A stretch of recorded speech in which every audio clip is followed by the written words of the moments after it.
The Pine Hill Murders. In the serene landscape of rural Maine, nestled within the lush forests and tranquil communities, a series of chilling events unfolded that rocked the quietude of Pine Hill.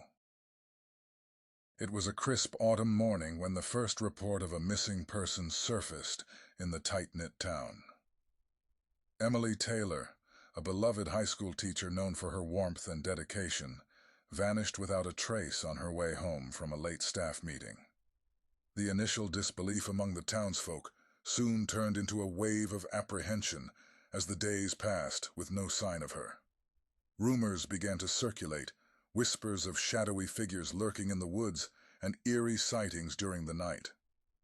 Pine Hill was gripped by an atmosphere of fear and suspicion, with residents locking their doors and avoiding the secluded paths that once offered solace. The tranquility shattered further when a hiker stumbled upon a gruesome discovery deep within the forest, a shallow grave harboring Emily's lifeless body. The news sent shockwaves through the town, leaving a lingering sense of horror and disbelief in its wake. Law enforcement descended upon Pine Hill, their investigation intensifying in an attempt to unravel the chilling mystery.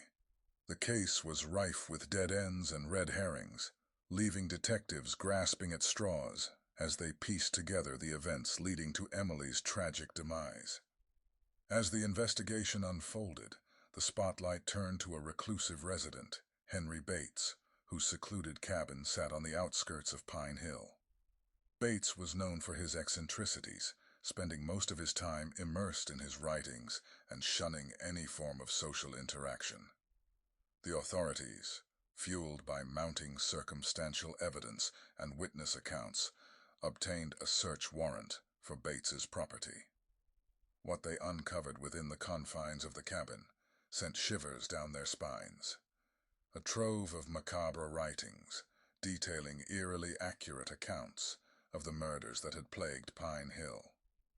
Forensic examination of Bates' belongings revealed a chilling connection to the crime scenes, cementing his status as the prime suspect. He was arrested and subsequently charged with Emily Taylor's murder, as well as two other unsolved cases that bore striking similarities. Bates's trial was a spectacle that captivated the small town, the courtroom brimming with anxious faces seeking closure and justice for the victims. The evidence presented against him was damning, painting a disturbing portrait of a man whose mind delved into the darkest recesses of human depravity. After a lengthy trial that gripped the nation's attention, Henry Bates was convicted of the heinous crimes that had shaken Pine Hill to its core. He was sentenced to life imprisonment without the possibility of parole, a chapter closing in the harrowing saga of the Pine Hill murders. The once quiet town grappled with the aftermath, scarred by the grim reality that darkness could lurk behind even the most serene facades. The memories of those who perished lingered, forever etched into the fabric of the community, a somber reminder of the fragility of safety in the idyllic landscape of Maine.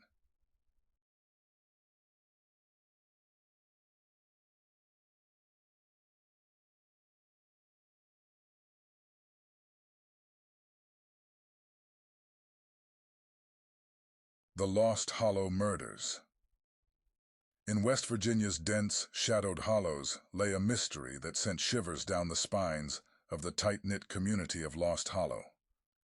It was an unassuming town, nestled amidst sprawling forests and rolling hills, but beneath its serene facade lurked a sinister secret that would rattle its residents to the core. The saga began with the baffling disappearance of renowned botanist Dr. Layla Everly, a respected researcher who had dedicated her life to unraveling the mysteries of the lush Appalachian flora. Her absence triggered a wave of disbelief and apprehension in the tranquil town.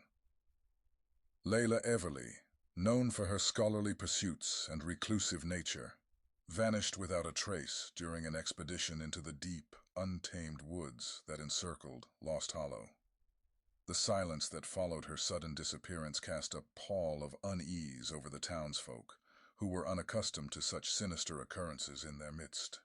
The investigation into Layla's vanishing proved to be an arduous labyrinth of dead ends and false leads.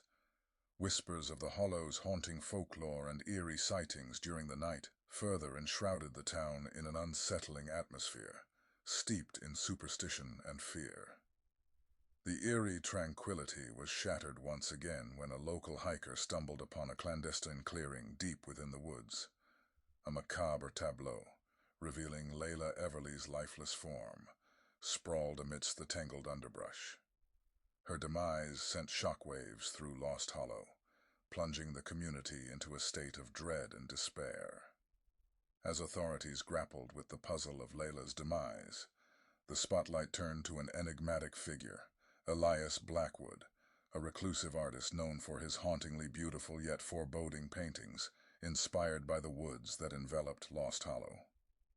Elias, with his elusive demeanor and a penchant for solitude, became a subject of scrutiny as circumstantial evidence hinted at a connection to Layla Everly's research. His dilapidated cabin hidden deep within the woods cast a looming shadow over his secluded life. The discoveries within Elias's cabin painted a disconcerting picture. A trove of Layla Everly's botanical research, cryptic sketches, and unsettling journal entries that hinted at an obsession with her work. The eerie parallels between his paintings and the circumstances surrounding Layla's demise raised chilling questions. The investigation teetered on a precipice of uncertainty, riddled with red herrings and inconclusive evidence. Whispers among the townsfolk further veiled Elias in an aura of suspicion, yet the truth remained elusive, a dark enigma that lingered over Lost Hollow. The trial that followed was a riveting spectacle, gripping the nation's attention. The prosecution wove a narrative of calculated manipulation and a disturbing fascination with Layla's botanical expertise, painting Elias as an obsessive admirer who had veered into the realm of obsession. However, the defense fervently contested the circumstantial evidence, portraying Elias as a misunderstood artist, unfairly targeted by a town steeped in superstition and paranoia. In a verdict that left Lost Hollow divided, Elias Blackwood was acquitted due to lack of substantial evidence.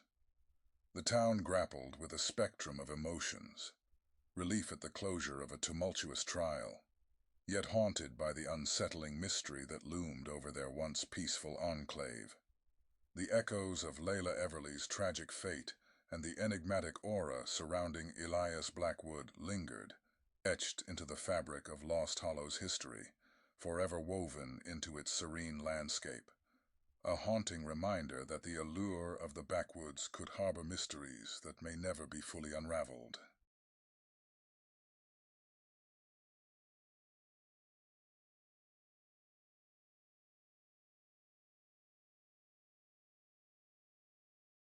The Riddlewood Murders. In Maine, the quietude of Whispering Pines, a series of disturbing events unfurled, etching an indelible mark on the serene landscape. A town in Maine, known for its idyllic charm and close-knit community, was abruptly shattered by a perplexing and harrowing mystery. The tale began with the sudden disappearance of renowned local author Evelyn Woods, whose absence sent shockwaves through the tight-knit town. Evelyn was revered for her evocative storytelling, and her vanishing act left residents reeling with disbelief. The authorities' investigation into Evelyn's disappearance faced baffling challenges. Whispers of her enigmatic nature and the cryptic riddles hidden within her novels lingered, casting a shadow of intrigue and suspicion over the community. Months drifted by, with no substantial leads or breakthroughs, until an ominous turn of events unfolded. A local hiker stumbled upon a clandestine burial site within the wooded expanse of Riddlewood, a serene yet foreboding enclave on the outskirts of Whispering Pines. The remains unearthed belonged to Evelyn Woods, her lifeless form entombed in a shallow grave, shattering the town's tranquility and plunging it into a state of dread. Whispering Pines was engulfed in a miasma of uncertainty and fear. The once familiar trails through the woods now bore an ominous air, and residents hesitated to venture into the dense foliage that had concealed such a sinister secret. As the investigation intensified, the spotlight turned to a reclusive local, Roland Harper, a man of enigmatic demeanor and a penchant for solitude. Roland, a skilled artisan known for his intricate wood carvings, was often seen wandering the fringes of Riddlerwood, his gaze veiled behind an inscrutable countenance. Circumstantial evidence and whispers among the townsfolk propelled Roland into the focus of law enforcement. His secluded cabin, nestled deep within the woods, became a focal point of the inquiry. Yet his taciturn nature and air of mystery rendered him an elusive puzzle to unravel. The revelations that emerged from Roland's cabin were as perplexing as they were chilling.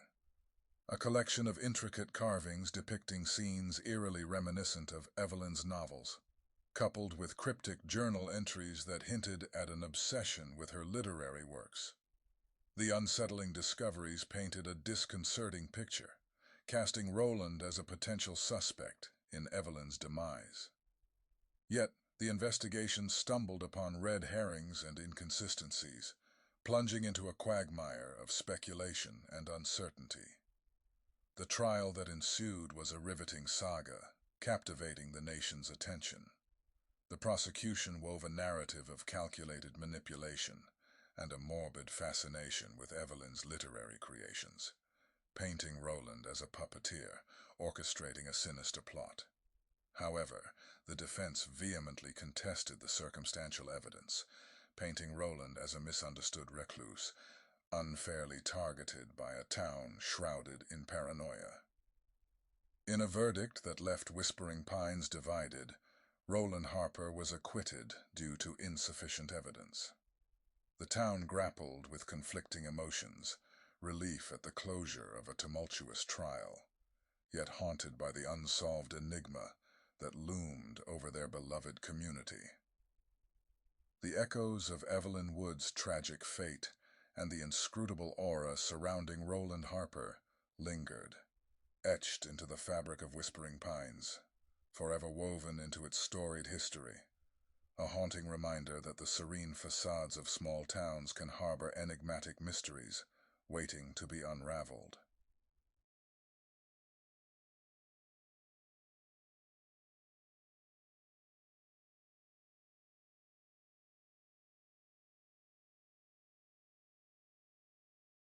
The Shadowed Hills Murders.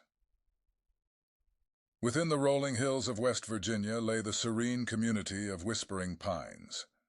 It was a place where neighbors knew each other by name, and life moved at a leisurely pace. Yet, beneath this picturesque facade, a chilling sequence of events would unfold that would forever haunt the quiet town. It all began with the mysterious disappearance of a young couple, Jack and Lily Thompson, who vanished without a trace one stormy night. Their absence sent shockwaves through Whispering Pines, a community unaccustomed to such grim occurrences. Months passed, and hope waned as authorities struggled to unearth any leads. The once bustling town now lived under a shroud of unease, a palpable fear lingering in the air as the mystery remained unsolved. The eerie tranquility was shattered once again when a hiker stumbled upon a shallow grave deep in the shadowed hills. The remains within were those of Jack and Lily Thompson, their tragic fate confirming the worst fears of the townsfolk. Whispering Pines was gripped by fear and suspicion as whispers of a malevolent presence lurking in the woods began to circulate. The idyllic surroundings now harbored a sense of foreboding, with residents locking their doors and avoiding the once beloved trails that wound through the hills. The task force assembled to investigate the case faced insurmountable challenges. The leads were scarce, and the community's reticence to discuss the dark secrets brewing beneath the surface hindered progress. Among the shadows of suspicion, the spotlight turned to a reclusive figure, Ezra Blackwood, an enigmatic loner with a troubled past and a penchant for solitude. His dilapidated cabin, nestled deep in the heart of the hills, made him an object of fascination and fear among the townsfolk. As the investigation delved deeper, circumstantial evidence began to pile up against Blackwood. A pattern of eerie coincidences and eyewitness accounts placed him in the vicinity of the victims before their disappearances. Authorities obtained a search warrant for Blackwood's property. Inside the decrepit cabin, they uncovered a chilling trove of paraphernalia: disturbing journal entries, cryptic sketches, and eerie artifacts suggesting an obsession with the occult.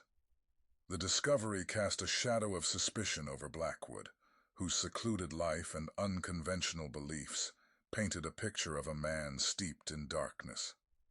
His arrest sent shockwaves through Whispering Pines, a community torn between disbelief and relief. The trial that followed was a spectacle that captivated the town. The prosecution painted Blackwood as a malevolent force, weaving a narrative of calculated manipulation and a thirst for power. His defense, however, argued vehemently against circumstantial evidence, portraying him as a misunderstood outcast, unfairly targeted by a frightened community. After a lengthy trial that held Whispering Pines in its grip, Ezra Blackwood was found guilty of the murders of Jack and Lily Thompson. He was sentenced to life imprisonment, a verdict that left the town grappling with closure and a lingering unease. Whispering Pines struggled to reconcile the picturesque facade with the dark reality that had unfolded within its midst. The memories of the victims and the sinister aura surrounding Blackwood lingered, forever etched into the fabric of the community. A chilling reminder that darkness could lurk in the most unexpected corners of their serene landscape.